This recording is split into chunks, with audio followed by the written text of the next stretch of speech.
Hello guys. अपना RTA topic चल रहा है जिसमें अपन ने लास्ट क्लासेस में चैप्टर 1, चैप्टर 2 और चैप्टर 3 कवर करा था। आज की क्लास में अपन चैप्टर 4 कवर करेंगे। तो चलिए शुरू करते हैं आज की क्लास को।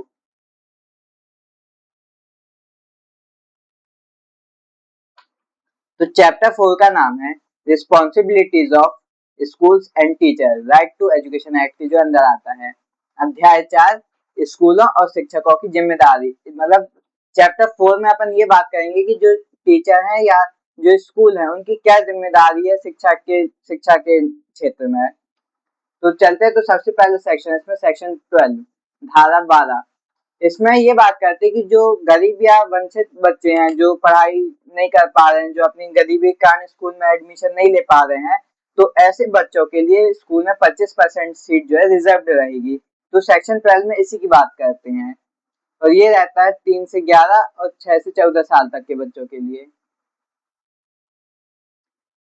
25% seats will be reserved for poor and deprived students for free and compulsory education। ये जो है 3 से 11 और 6 से 14 साल तक के बच्चों के लिए रहता है। मतलब क्या है, तो 3 से 14 साल तक के बच्चों के लिए। इसी को हिंदी में देखें तो मुफ्त और अनिवार्य शिक्षा के लिए गरीब और वंचित छात्रों के लिए 25% सीटें आरक्षित होंगी। लागू आयु वर्ग 3 से 11 और 6 से 14, मतलब 3 से 14 वर्ष तक के लिए। तो सेक्शन 12 में इसी की बात करते हैं कि जो गरीब और वंचित वर्ग के बच्चे जो एडमिशन नहीं ले पा रहे हैं, स्कूल में 25% सीट उनके लिए रिजर्व रहेगी। सेक्शन 13 या धारा 13 की बात करें तो इसमें जो है, जैसे स्कूल में कई स्कूल, प्राइवेट स्कूल जो बड़े स्कूल रहते हैं उनमें ये रहता है कि अगर बच्चे का एडमिशन होना है तो पहले बच्चे का इंटरव्यू होगा, उनके माता पिता का इंटरव्यू होगा। तो ये जो है गलत बात रहती है। किसी भी स्कूल में एडमिशन के टाइम बच्चे का इंटरव्यू लेके या उनके माता पिता का इंटरव्यू लेके कि वो किस बैकग्राउंड से है, उनका फाइनेंशियल स्टेटस क्या है, ये सब नहीं देखना चाहिए। एडमिशन बच्चे की एज के हिसाब से देना चाहिए। तो सेक्शन 13 में इसी की बात करते हैं कि प्रवेश के दौरान बच्चे और उसके परिवार की जांच, स्क्रीनिंग और साक्षात्कार विधि पर सख्त प्रतिबंधन है। जो सरकार है वो इंटरव्यू में जो है प्रतिबंध लगाई है, बैन लगाई है कि अगर आप इंटरव्यू लेते पकड़े गए तो पहली बार में आपको 25,000 का जुर्माना होगा, दूसरी बार में 50,000 का जुर्माना होगा और तीसरी बार में जो है स्कूल की रिकॉग्निशन, मतलब जो मान्यता है स्कूल की, वो रद्द हो जाएगी। तो सेक्शन 13 में इसी की बात करती है कि एडमिशन के टाइम इंटरव्यू नहीं लिया जाएगा, ना बच्चे का लिया जाएगा ना उनके माता पिता का लिया जाएगा। तो इंग्लिश में अगर देखा इसकी definition, investigation, screening and interview methods of the child and family are strictly banned during admission. की इंटरव्यू नहीं होगा एडमिशन के टाइम। सेक्शन 14 पहले देखते, सेक्शन 14 देखते हैं पहले, धारा 14। तो a child should be denied admission in the absence of a birth certificate. जन्म प्रमाण पत्र के अभाव में किसी बच्चे को प्रवेश से वंचित नहीं किया जा सकता। मतलब अगर बच्चा किसी स्कूल में एडमिशन लेने जा रहा है और उसके पास अगर बर्थ सर्टिफिकेट नहीं है तो स्कूल उसको एडमिशन देने से मना नहीं कर सकता। स्कूल को एडमिशन देना पड़ेगा, भले बच्चे के पास बर्थ सर्टिफिकेट हो या फिर ना हो। तो ये सेक्शन 14 इसकी बात करता है। बर्थ सर्टिफिकेट की, बर्थ सर्टिफिकेट की ये जो है मैंडेटरी नहीं है, अनिवार्य नहीं है, अनिवार्य नहीं है। तो सेक्शन 14 बर्थ सर्टिफिकेट की बात करते हैं कि अनिवार्य नहीं है। और सेक्शन 15 देखें, धारा 15। तो if any child wants admission after the last date they must be admitted. मतलब अगर जैसे किसी स्कूल के एडमिशन की डेट निकल चुकी है कि इतने, जैसे 6 से 18 तारीख तक एडमिशन चल रहे थे, या अब वो डेट निकल चुकी है, लेकिन उसके बाद भी कोई स्कूल बच्चे को एडमिशन देने से मना नहीं करेगा कि हम आपको एडमिशन नहीं देंगे। स्कूल को उस बच्चे को एडमिशन देना पड़ेगा। तो सेक्शन 15 में यही बात होती है कि अगर लास्ट डेट निकल गई एडमिशन की, फिर भी स्कूल जो है बच्चे को एडमिशन देने से मना नहीं कर सकता है। यदि कोई बच्चा प्रवेश के अंतिम तिथि के बाद प्रवेश चाहता है तो उसे प्रवेश दिया जाना चाहिए। इसकी बात करता है सेक्शन 15। एडमिशन की बात करता है सेक्शन 15।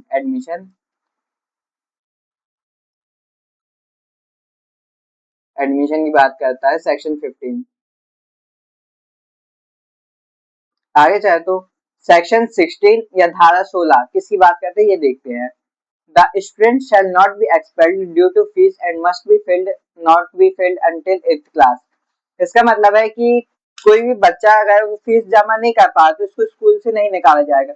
जैसे आप कई स्कूल में देखे होंगे, ये जनरली प्राइवेट स्कूल में होता है कि अगर माता पिता फीस जमा नहीं कर पा रहे हैं तो बच्चे को धमकाया जाता है कि अगर आप फीस जमा नहीं करेंगे तो आपको स्कूल से निकाल दिया जाएगा।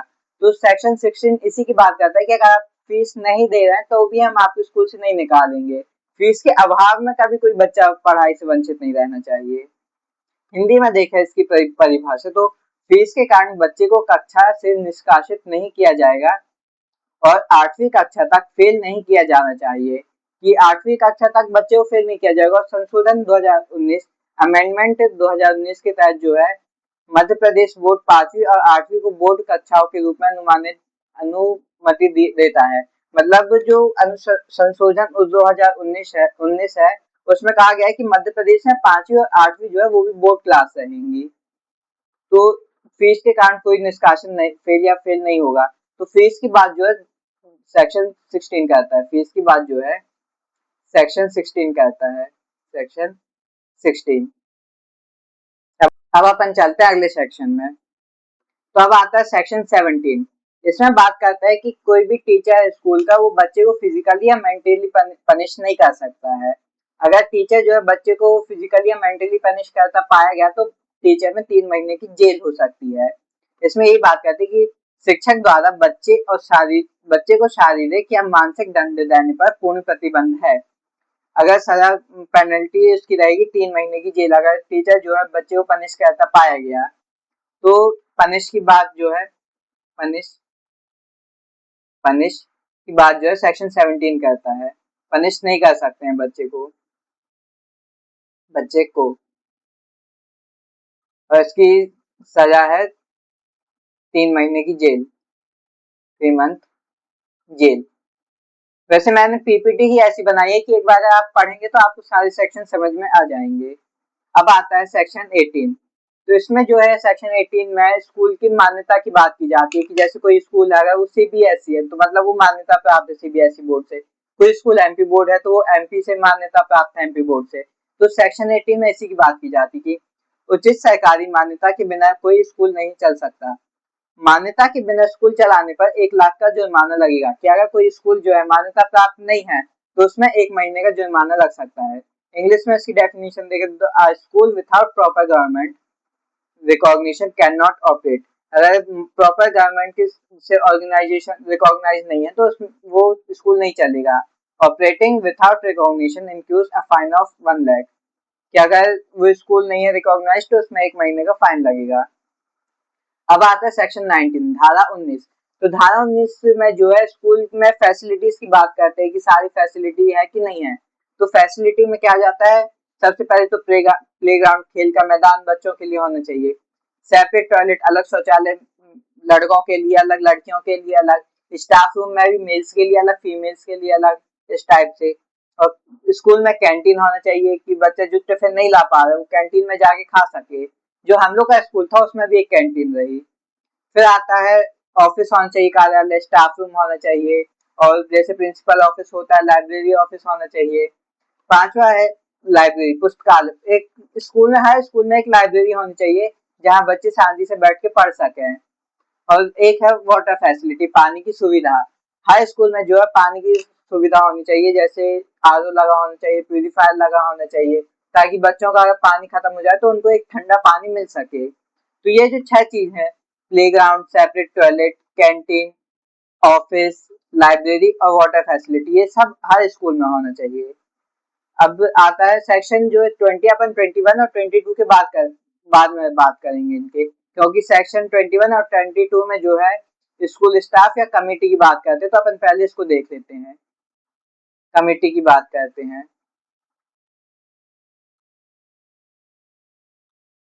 तो पहले सेक्शन 21 देखते हैं।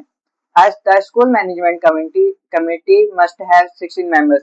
इसका मतलब है कि हर स्कूल में जो है एक स्कूल मैनेजमेंट कमेटी होना चाहिए जहाँ पास 16 मेंबर होंगे उस कमेटी में, जिसमें से 12 जो है पेरेंट्स रहेंगे। 16 मेंबर्स में जो है 12 पेरेंट्स रहेंगे और 4 जो है स्टाफ के मेंबर्स रहेंगे।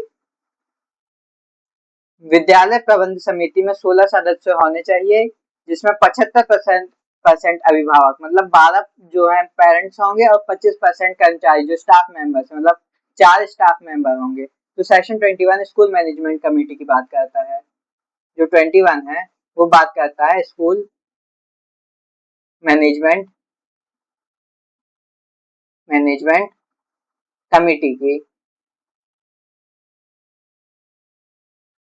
देखिए आपको एग्जाम में सीधे पूछ लेगा कि स्कूल मैनेजमेंट कमेटी किस चैप्टर की किस सेक्शन के अंदर आता है। तो आपको ये याद रखना है कि ये सेक्शन 21 के अंदर आता है, चैप्टर 4 में है जो। अब सेक्शन 22 की बात करते हैं। The committee is responsible for creating and operating the school development plan. अब देखिए स्कूल मैनेजमेंट कमेटी तो बन गई, लेकिन अब उनका काम क्या है, ये सेक्शन 22 में इसके बात करते हैं कि ये जो कमेटी बनी है इसका वर्क क्या है, वर्क क्या है। तो इसकी बात जो है सेक्शन 22 करता है। तो इनका क्या काम रहता है, जो स्कूल डेवलपमेंट प्लान रहता है कि जो स्कूल में डेवलपमेंट होना है, क्या अपन स्कूल में और बेहतर कर सकते, उस चीज को लेके ये कम्युनिटी काम करती है। उसको क्रिएट करना, ऑपरेट करना, जो काम हो रहा है वो प्रॉपर तरीके से हो पा रहा है कि नहीं हो पा रहा है, ये सेक्शन 22 इसकी बात करता है। तो सेक्शन 21 स्कूल मैनेजमेंट कमेटी की बात करता है और सेक्शन 22 कि वो कमेटी क्या काम करेगी इस चीज की बात करता है। अब आता है सेक्शन 20। देखिए 19 पहले अपन ने 19 करा, तो उसके बाद अपन ने 21 और 22 कर लिया, क्योंकि ये दोनों चीज एक ही चीज की, ये दोनों सेक्शन एक ही चीज की बात करते हैं जो है स्कूल मैनेजमेंट कमेटी की। अब बात करते हैं अपन सेक्शन 20 की, अमेंडमेंट पावर सेंटर, संशोधन का अधिकार। अब जैसे कोई भी शिक्षा को लेकर कोई भी संशोधन है, कोई भी उसमें बदलाव करना है, तो ये सेंट्रल गवर्नमेंट करती है। ये बात करता है सेक्शन 20 कि संशोधन में कुछ भी बदलाव करना है, संशोधन का अधिकार मतलब जो अपन क्या कह सकते हैं इसको, शिक्षा के क्षेत्र में जो है, शिक्षा के क्षेत्र में, शिक्षा में संशोधन करना है, संशोधन उसका जो अधिकार है वो है सेंट्रल गवर्नमेंट को। इसकी बात सेक्शन 20 कहता है, सेक्शन 20 कि शिक्षा में अगर कोई संशोधन करना है तो उसका अधिकार सेंट्रल गवर्नमेंट को है, वो कुछ भी संशोधन कर सकती है शिक्षा में। ये आता है सेक्शन 20 के अंदर। अब आता है सेक्शन 21, ये है सेक्शन 20। सेक्शन 21 और 22 अपन देख ले रहे हैं, स्कूल मैनेजमेंट कमेटी को रिलेटेड था। अब आता है सेक्शन 23, ये क्या है, शिक्षकों के लिए पात्रता और शर्तें की बात करता है। अभी देखे होंगे आपकी शिक्षक पात्रता परीक्षा में जो है, जो टीचर उन्हें भी मतलब उन्हें भी क्लियर करना पड़ेगा एग्जाम। तो सेक्शन 23 में इसी की बात करते हैं कि जो शिक्षक है उन्हें पात्रता परीक्षा, जैसे मध्य प्रदेश में एमपी टेट है, एमपी टेट, तो हर टीचर जो बनना चाहता है उसको ये एग्जाम निकालना ही पड़ेगा। जैसे मेरा एमपी टेट और सी टेट दोनों क्वालिफाइड है, तो शिक्षकों को अगर टीचर बनना है तो पात्रता परीक्षा निकालनी पड़ेगी जो रहती है 150 नंबर की, जिसके लिए आप सब तैयारी कर रहे हैं। इसमें 150 सवाल रहते हैं और 150 मार्क्स का ये रहता है।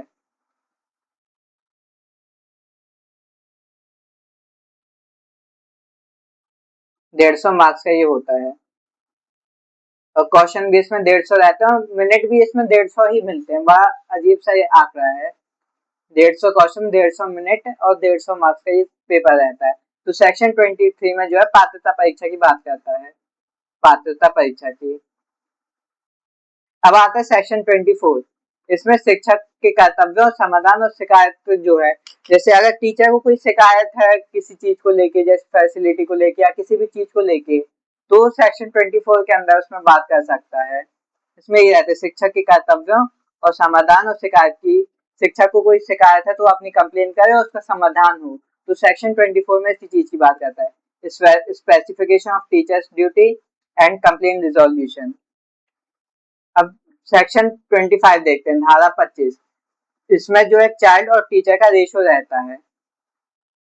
प्राइमरी स्कूल में जो है एक तो 200 वर्किंग डे रहेंगे, मतलब जो है छुट्टी हटा के बच्चे जो है 200 दिन अटेंडेंस लगाएंगे और 800 वर्किंग आवर रहेंगे, मतलब 800 घंटे काम करना है। इसमें 30 अगर जैसे किसी क्लास में 30 बच्चे हैं तो उधर एक टीचर रहेगा। अगर 31 से 60 बच्चे हैं क्लास में तो वहाँ 2 टीचर रहेगा। अगर 60 से 90 बच्चे हैं तो 3 टीचर रहेगा, अगर 91 से 120 बच्चे हैं तो वहाँ 4 टीचर रहेगा। बड़ा मतलब पहले 3 टीचर में 1 शिक्षक, अगर 30 और जोड़ रहे हैं तो उसमें 2 शिक्षक, अगर 30 और जोड़ रहे हैं जो 90 होगा उसमें 3 टीचर, अगर 30 और जोड़ रहे हैं तो 4 टीचर। बस आपको इतना याद रखना कि 30-30 जोड़ते जाएंगे तो एक टीचर बढ़ता जाएगा। और ये रहा प्राइमरी स्कूल का, प्राथमिक विद्यालय का।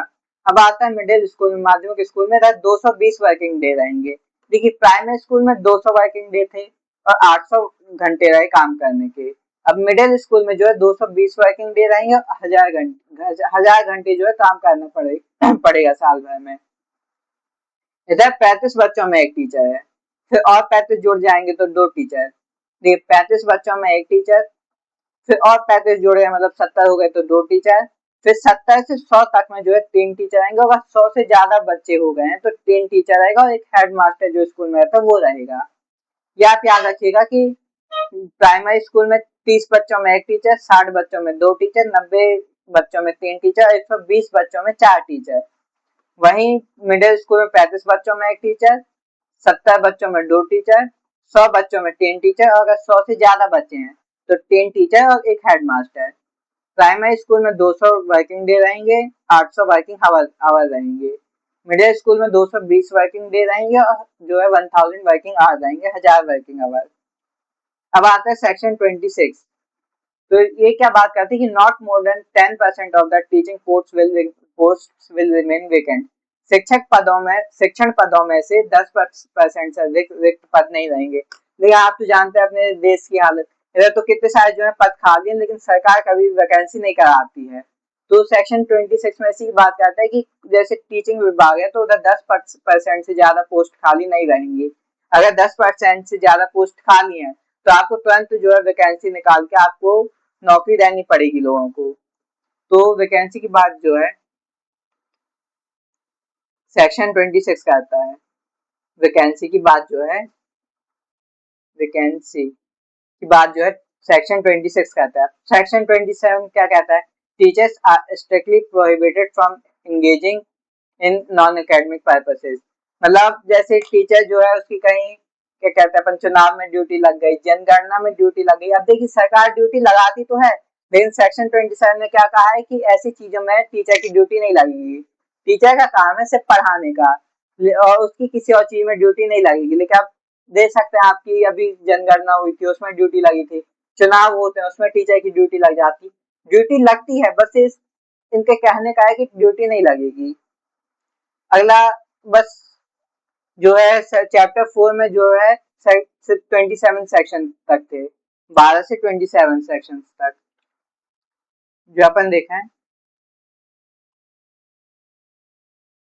चैप्टर 4 में सेक्शन 12 से 27 तक थे।